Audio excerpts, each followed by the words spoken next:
大家好啦，又係我阿玲啊。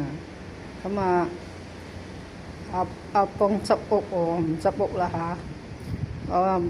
我抹鐵閘，咁啊咁啱我去頭先去買衣架啊嘛，咁啊見到呢個咩鮮橙香味清潔劑，咁我噴下個鐵閘啊，新年冇噴啊，封晒塵咁樣，搞到個感覺好殘舊啊嘛。同埋啲牆都係啦，嗰個牆個位，我噴佢先。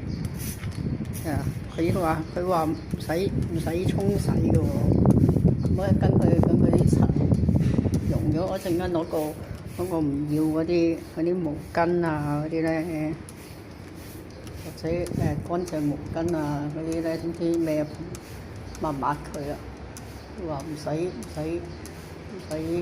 沖水。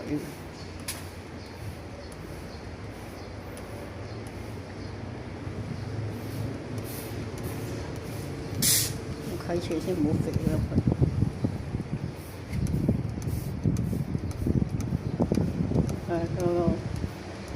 你睇嗰啲，你睇下，嗰啲塵嗰啲積幾犀利，噴少少先。等佢溶咗咧，我又攞個抹布啊咩都抹佢。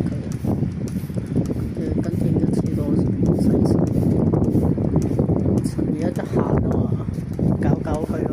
新年唔得閒啊嘛，新年要照顧小朋友唔得閒咧搞啊嘛。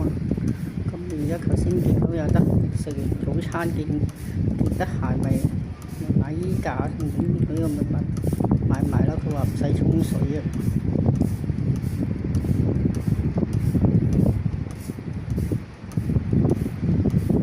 即係話齋啦，好似啲粉絲話齋嗱，整完間屋又冇毛雲，我又唔知，我知咧感覺睇落個閘冇咁殘舊啊，因為我呢個舊樓嚟㗎嘛，如果咁樣影落會更加殘舊嘅感覺。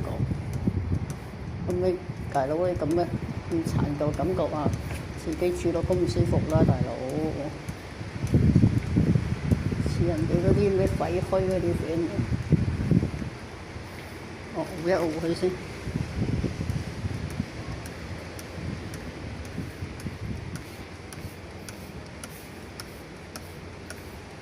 自己會住得舒服啲啊嘛。同埋有你咁多塵咧，咁大塵咧對